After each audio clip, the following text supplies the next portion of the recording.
నమస్కారం అండి. సినిమాలలో విలన్ వేషాలు వేసే ప్రకాష్ రాజ్ నిజ జీవితంలో కూడా విలన్ లాగే ప్రవర్తిస్తున్నాడు. ఒక వ్యక్తికి భావ ప్రకటన స్వేచ్ఛ ఉండటం తప్పు కాదు, కానీ ఆ స్వేచ్ఛ కేవలం ఒకే వర్గాన్ని ఒకే ధర్మాన్ని టార్గెట్ చేయడానికి వాడుతుంటే దాన్ని ఏమనాలి?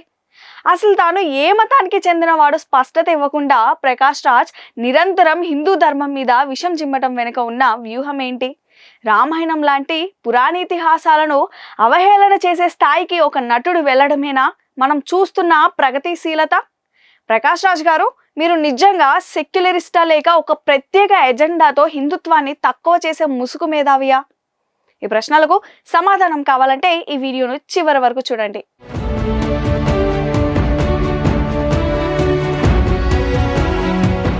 ప్రకాష్ రాజ్ తరచూ ఏదో ఒక వివాదంతో వార్తల్లో ఉంటారు. ముఖ్యంగా సనాతన ధర్మం గురించి ఆయన చేసే వ్యాఖ్యలు కోట్లాది మంది హిందువుల మనోభావాలను దెబ్బతీస్తుంటాయి. మొన్నటిదాకా సనాతన ధర్మాన్ని వ్యాధితో పోల్చినప్పుడు మద్దతు పలికిన ఆయన తాజాగా రామాయణం గురించి చేసిన వ్యాఖ్యలు తీవ్ర దుమారం రేపుతున్నాయి. ప్రకాష్ రాజ్ ఎంత చెత్తగా మాట్లాడాడంటే భరించలేనంత చెత్తగా మాట్లాడాడు. రామలక్ష్మణుల ఉత్తరాది నుంచి వచ్చిన వలస కూలీలట గిరిజన రాజైన రావణుడి మామిడి తోటలో రామలక్ష్మణులు దొంగతనం చేశారని వర్ణించాడు. మన సంస్కృతికి వెన్నెముక వంటి రామాయణాన్ని కించపరచడం ఆయనకు అలవాటుగా మారింది. ఇక్కడ గమనించాల్సిన విషయం మరొకటి ఉంది. ఇటీవల ఆయన తల్లిగారు మరణించినప్పుడు అంత్యక్రియలను పూర్తి స్థాయిలో క్రైస్తవ సాంప్రదాయం ప్రకారం నిర్వహించారు.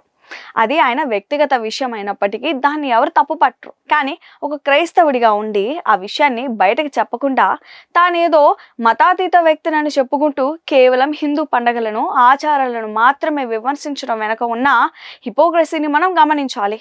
ఇతర మతాల్లోని లోపాలను ఎత్తి చూపే ధైర్యం చేయని ప్రకాష్ రాజ్ సెక్యులర్ ముసుగులో హిందూ ధర్మం మీద పదే పదే దాడి చేయటం ఏ రకమైన సామాజిక స్పృహ ఆయనకే తెలియాలి. మిత్రులారా, ఇప్పటికైనా సమాజం మేలుకోవాలి. ప్రగతిశీల భావాల పేరుతో సెక్యులరిజం ముసుగులో మన ధర్మాన్ని మన ఆచారాలను కించపరిచే వ్యక్తులను మనం గుర్తించాలి. ఒక నటుడిగా అయినా ప్రతిభను గౌరవిద్దాం, కానీ ఒక ఎజెండాతో మన సంస్కృతిపై దాడి చేసే హక్కు ఎవరికీ లేదు. పక్క మతాలను గౌరవించడం నేర్చుకోకపోయినా పర్వాలేదు, కానీ మన పవిత్రత గ్రంథాలను నమ్మకాలను హేళన చేస్తుంటే మౌనంగా ఉండటం మన బలహీనత అవుతుంది. మేధావులమని చెప్పుకునేవారు తమ ముసుగులు తొలగించి మాట్లాడాల్సిన సమయం ఆసన్నమైంది. మన ధర్మాన్ని కాపాడుకోవటం మన బాధ్యత. ప్రకాష్ రాజ్ శక్తి వ్యాఖ్యలపై మీ అభిప్రాయాన్ని కింద కామెంట్ సెక్షన్లో తెలియజేయండి. ఇలాంటి మరిన్ని విశ్లేషణల కోసం మన మై ఇన్ మీడియా ఛానల్ని సబ్స్క్రైబ్ చేయండి. జై హింద్.